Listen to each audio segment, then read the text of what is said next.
In this video, we're going to talk about standing waves.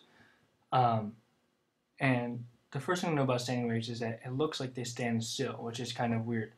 And we're used to seeing traveling waves, which means that we can literally see a single wave pulse moving back and forth, or a continuous wave. And standing waves seem to stand still. And the best way to show that is actually just by showing you what it looks like. So that's a standing wave. And you can see that there's a node here. It's a fixed end. And then you'll find other nodes. Nodes are places where the wave doesn't move at all. You see that there's a node here and a node here. And in between those nodes, so now there's a node here and a node here, there are places called antinodes, where the wave is actually moving a lot. We'll get even one more. And again, you can see that the nodes are here, here, here, and here. And in between are the antinodes, where the wave is moving a lot. And that's why they're called standing waves. And standing waves are produced at certain frequencies. So if you notice in that last video, that little hand animation that was moving up and down, it actually has to vibrate at a very specific frequency to get a standing wave to be produced. And they're called resonance frequencies. And we need the lesson from the last video to figure out how standing waves are actually produced.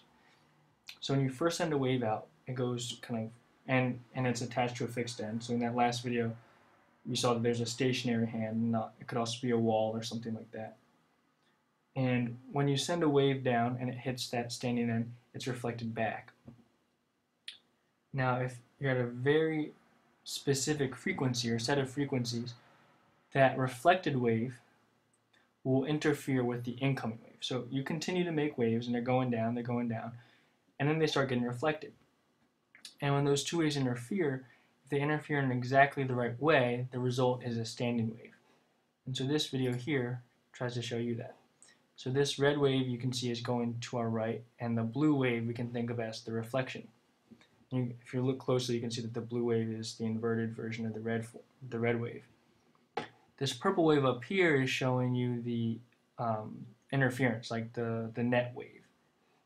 If you pause at a certain point, you can see that the peak here is lined up with the peak here, making a really large peak here.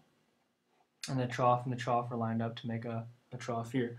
And that these waves are always lined up constructively, but they're both moving. So what will happen is there will be places where the wave always cancels out. So that'll be like here and here.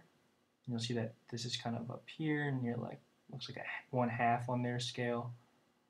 And that means that it's -1/2 down here. So there will be points where it doesn't move at all, and then kind of in between, it'll go up and down.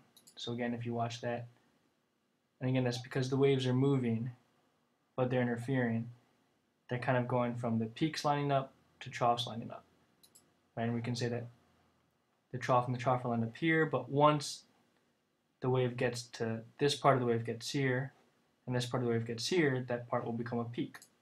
And you see that. And then there's everywhere in between.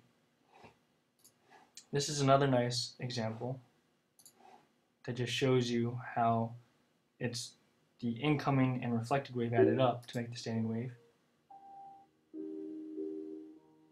And so you can see the blue wave is moving to our right and the yellow wave is moving to the left. And the black is just the net wave, or the interference of those two waves. Again, you'll see that there's a node here and a node here, and the antinodes are here. And this is even a node here in this example. And so this is actually a good example of one wavelength of a standing wave. It goes from here all the way here. So it's the distance, it's twice the distance between nodes, so twice these distances. Because it has to go from a peak through a trough back up to kind of where it would start. And another way to think about resonance frequencies is with swings.